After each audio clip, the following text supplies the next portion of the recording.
Presque sans le savoir, je me rapprochais toujours davantage. Le gardien ne prêtait heureusement aucune attention à mon étrange conduite. Peut-être trouvait-il simplement naturel qu'un homme veuille s'appuyer un peu à la paroi après être resté 2 heures debout. Je finis par arriver près du manteau et je mis mes mains derrière mon dos pour pouvoir le toucher subrepticement.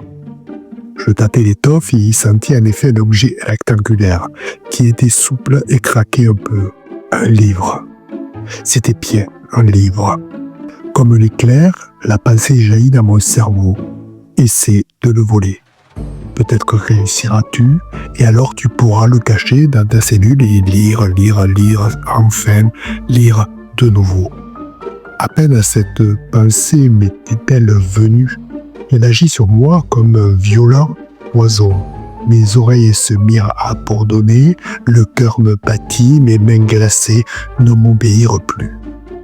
Cependant, la première stupeur passée, je me serrai astucieusement contre le manteau et, tout en gardant les yeux fixés sur le gardien, je fis peu à peu remonter le livre hors de la poche.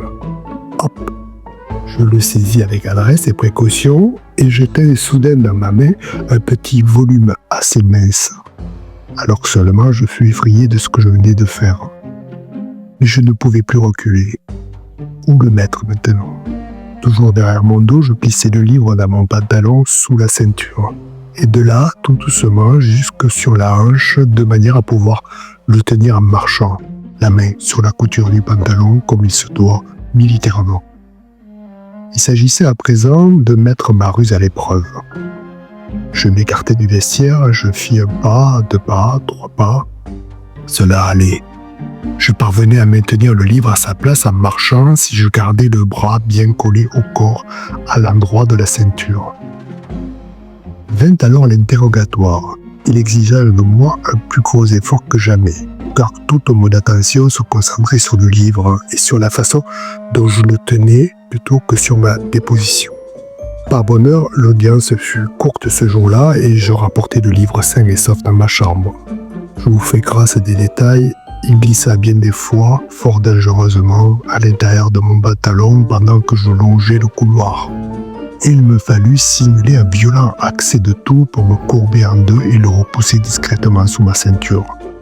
Mais quel instant inoubliable que celui où je me retrouvais dans mon enfer, enfin seul, et cependant en cette précieuse compagnie.